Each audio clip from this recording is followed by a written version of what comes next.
Okay, so I've been talking with Yoshua about this now for like 2 weeks. So, Eric? Oh, okay. Because he wrote up a version of this for the Dvar Torah. So let's talk about it. So, Yosef in the latter half of the parasha, right, as the famine intensifies, begins the selling off of the stored grain to the Egyptians, and increasingly he centralizes the power to Paro. They offer him his the animals, so he sells it, so he buys the animals, and then eventually they have nothing left, their bodies and their land, and it's not clear what actually happens at that point. He clearly gives the land to they give the land to Yosef, or really to the throne, right, to Paro, in return for food. And it's not clear whether they offered themselves as slaves, whether Yosef takes it. The Ramban denies this. The Ramban says he didn't take them as slaves because they offered their bodies and the land, and he only took the land. Other Mefarshim say, what are you talking about? That's the point. He took away their land, shuffled them around the entire country, and now they work as tenant farmers. That is what slavery looks like. And the Mefarshim really divide on whether this is a good thing, a bad thing. How are we supposed to view this moment? So that many of the Midrashim go in the direction, yeah, this is great. It's amazing. What we learn from here is that, variations. We learn from here that Yosef is trying to make his brothers comfortable. What a better way to make his brothers comfortable than taking all the people who are citizens and making them feel uncomfortable by taking away their land and throwing them into random cities, and taking the people who are immigrants and giving them a place to live. That's a really wonderful way to make his brothers comfortable, and that is one tradition in which Yosef is looked at as positive. This is, you probably know this because Rashi quotes this direction. It comes from the Gemara in Chulin. It appears in several midrashim.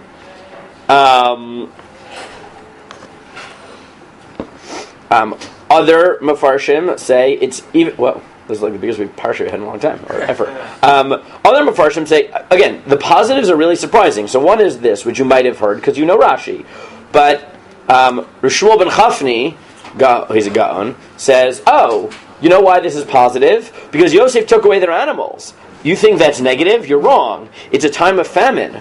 Owning animals is a liability, not a benefit, because they're starving themselves. So if they have animals, not only are they going to have to feed themselves, they're going to have to feed their animals. So Yosef agreed to buy their animals, even though that's counterproductive during famine. So Yosef is actually helping them. He's taking a worthless, or even less than worthless, a counterproductive commodity, right, into his responsibility, and giving them food in return, which is crazy, right? You don't do that during a famine. You say, I don't want more people or more beings to take care of. Shadal, Rav Hirsch, Netziv, they say, well, yeah, he moved people, but it doesn't sound like he moved people as individuals. He moved communities. So he allowed them to keep community. And again, I already mentioned that the Ramban had said that he didn't even take them as slaves. He turned that offer down. He took their land, but he left them as free people. He says that he didn't make them slaves at all. Correct. The pasuk doesn't say that. Correct, because the pasuk doesn't say that he made them slaves. They offered slavery, but it never says explicitly that Yosef accepted that offer, and therefore the Ramban says he never did. Other Mefarshim say that what's striking here, and this is Rav Ben Rambam, and we're looking at Al HaTorah now just to get through it very quickly, but this is in Philo, Rav Ben Rambam, Radak, Ramban, Ibn Kaspi, Ralbag, and Nitziv. They all say, look, Vayaveh Yosef et Kesef Beitav Faro. Right here, he's second in command. No one's questioning him. He has their lives in his hands. He can do whatever he wants. He could easily embezzle just a little bit of that money. It's so easy. And he doesn't. He brings everything. He's working for Paro, and therefore he brings all the money to Paro. And this is great. So that's really the there are other nuances in this. That this is positive, but there are. And this is what I've been talking with Yeshua about. There are many who think that this is not as positive as the way I just said it. Most of these Mefarshim assume that Yosef did in fact enslave the Egyptians, even though, again, it's not explicit, but it really does sound that's, even if he doesn't say it, it does sound like that happened. But how negative is it, and what is the problem? And this is where, we talked about this a little bit last year, but let's divide it, because there are actually nuances that we didn't talk about last year. So, there are some people who say, look, this is the problem.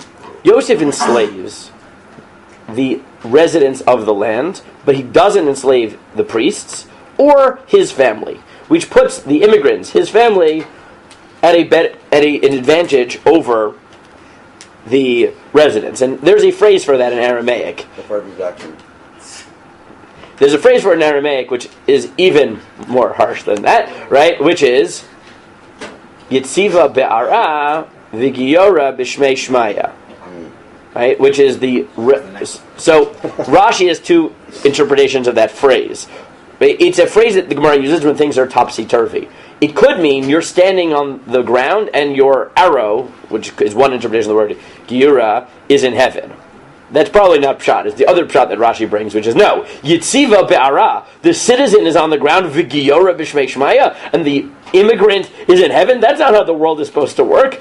That's not politically correct. But that's what Rashi says, and right, but that's what the phrase means, right? The world is topsy-turvy. So many people look at this, especially modern commentaries, and say, oh, this is why the Jews end up being slaves. Because you bred animosity. Right? You bred animosity. And this is how slavery happened. Now, there are variations on this. So, one version of this is, look, this is true, but it's not Yosef's fault. Yosef is doing his job. Right? He worked for Paro. This explains politically why this happened and how it happened, but Yosef is not at fault. There's no moral problem here. It's just that this is descriptively what led to the Jews being enslaved. Well, doesn't that explanation kind of contradict what the text says? 1 second. So this is really the way Bechor Shor takes it, right? The Bechor Shor takes this as, yeah, look, the Egyptians, eventually, they look at the fact that the Jews are excluded from taxes, and, the way you see in America now, that there's all this animosity towards the billionaires, right? And there's an attempt, right? And there's a movement amongst people who feel like they've been disadvantaged by the same culture that has helped the billionaires to, right, support people who are going to, whatever, have a rich tax, right? 2% on all, whatever, right? But, again, I'm not weighing in on support or not support. You probably know which side of that equation I'm on. That's not the point. That's really not the point.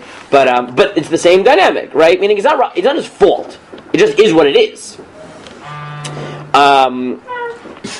Other people say, no, he really did make a mistake, but it wasn't an ethical failing. It was an error in judgment. So Moshe Pava, in a fascinating article, says, what you learn from this is the problem of insider trading, right? And he notes that philosophers of economics, people like Milton Friedman, believe that in order to have political freedom, you need economic freedom, right? Once people start losing their economic freedom, freedom. I'll try that again. Once people start losing their economic freedom, then it's very hard to maintain political freedom because they are now dependent. Hence, their obsession with capitalism. And Moshe Pava was the dean, I think he was dean of Cy Sims, the business school at YU. So he wrote an article on how Yosef is guilty of insider trading, or practically is involved in insider trading, meaning that he didn't allow capitalism. Right? I mean, what did he do? The way he reads the story, it's very interesting, is that Yosef didn't tell everybody that there was going to be a famine. Only Paro knew it, which means that he was collecting grain without telling anybody, so he had insider information, which is a system failure in capitalism because he used information that he knew that the prices would go up, and that's what led to this, right? He could have told them to store it. He could have told them what was going on, and then the market forces would have had people save, and the prices would have been normal. But because he used insider trading, only he saved, drove the price up, and made people to give up their freedom, the economics ended up being controlled by the government, which turned this into socialism, and poof, right? This is just Yosef not understanding exactly how economics works, and Memela, they lost their freedom. Right? He said, what's the problem? It's not that Yosef's fault in a moral sense, but once he did this, he ended up accidentally setting up a totalitarian socialist state, which now gave Paro the power to later enslave the Jews, because he created a situation in which people didn't have economic freedom, which is a short step from there to lack of political freedom. And once you have that society, who knows who the next person is going to be taken advantage of.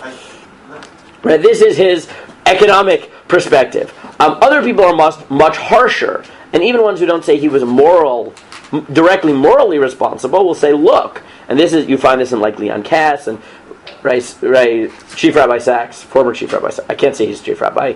I know the current Chief Rabbi. Former Chief Rabbis, I know him very well, right?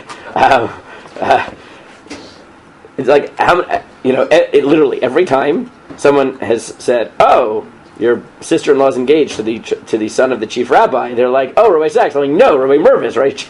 Sachs is not the Chief Rabbi anymore. He's retired. So this was his Dvar Torah last week. Rabbi Sachs, not Rabbi Mervis. But there were several modern scholars, Aaron Wodlowski and Leon Kass, were really harsh. And they say, look, it's not just a mistake. It's a moral failing. What was the moral failing? So they have different variations. One is, look, the Egyptian pharaohs thought they were God. And here's Yosef literally giving the crown the ability to decide life and death. He's centralizing all economic power, all power over food. They literally come and say, our lives are in your hands. What do you do? And he says, give me all your land, and now you're going to work for Pharaoh, and he's going to give you food, and he's going to decide whether you live and die. Meaning, the problems that happen in Mitzrayim later on are because he creates an environment, not just totalitarian, this totalitarian society which quickly leads to Paro thinking he's God and can do whatever he wants and enslave an entire people, and all that happens because Yosef just lets this happen. He works for Paro and enables this. And therefore they slip in from saying this is just a mistaken judgment, right? Which is like what Moshe Pava says. It's a managerial mistake, not an ethical mistake, to saying, no, Yosef really missed the boat here and sinned. Right? He enabled a system which didn't respect freedom, which allowed a totalitarian tyranny to arise, in which the king thought he was God and could do whatever he wanted. And Mimela, later on, he turned against the Jews, and he had the power to do it because Yosef had created the environment in which this had happened. So there's all these variations of saying that Yosef really is at fault, either because he made a mistaken judgment, or more than a mistaken judgment. Now you could take it even farther, right? Meaning you could accept the Midrash's claim that he did this to protect his family, and then you're going to get an even more biting moral critique, which is he didn't just enable Paro. This was the point. He wanted to take freedom away from the Egyptians, right, in favor of his family. Now that, if you don't accept the claim that that's a good thing, then you have an even more biting moral critique, which is he actually was directly responsible for the choice to enslave people. And that's why his family ends up being enslaved. And we talked about later, that's basically the way Rabbi Clapper takes this. Right? That the reason Yosef, by the end, tells his brothers, oh God, we're going to be here for a long time, take me out when you leave, is because he realizes that he made a mistake, and he set in motion forces that are going to keep them there, and that there's nothing they can do about it. And he at some level, even recognizes his mistake. And that's already probably the more, right, the really biting moral critiques of Yosef. And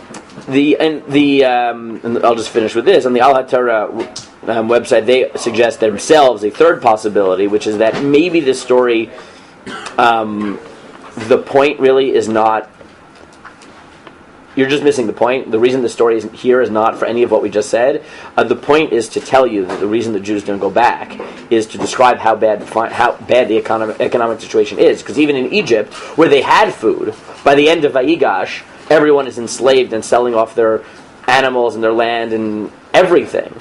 So they claim that maybe the reason the story is here has nothing to do with Yosef and whether he's culpable or nothing like that. It's just to tell you, why did the brothers just not go back to Canaan? Because even in Mitzrayim, where there is food, people have to sell themselves into slavery, and the entire nation basically collapses into a totalitarian tyranny.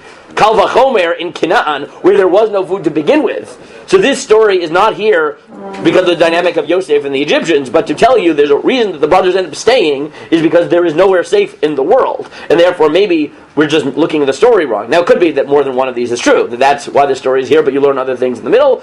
All of those are possible. At the very least, it's worth thinking about, and like I told Shua, even though I taught this last year, every time you think about it, it bothers me more, and there's more to say. And because all the Torah wrote theirs on it, I had even more sources than I had on it last year. And Roy Sachs did it, so I looked up all. If you really want biting critiques, you can look at Widlowski and Leon Kass. They are unforgiving in their reads of how much Yosef is responsible for the totalitarian nightmare of Egypt. It's an interesting read. At the very least, it'll get you thinking. Either you'll agree with them and then you'll be quite disturbed, or you won't agree with them, but you'll at least have to figure out why you don't agree with them. But Leon Kass is such a good writer that you will at least have to respond to what he says. Okay?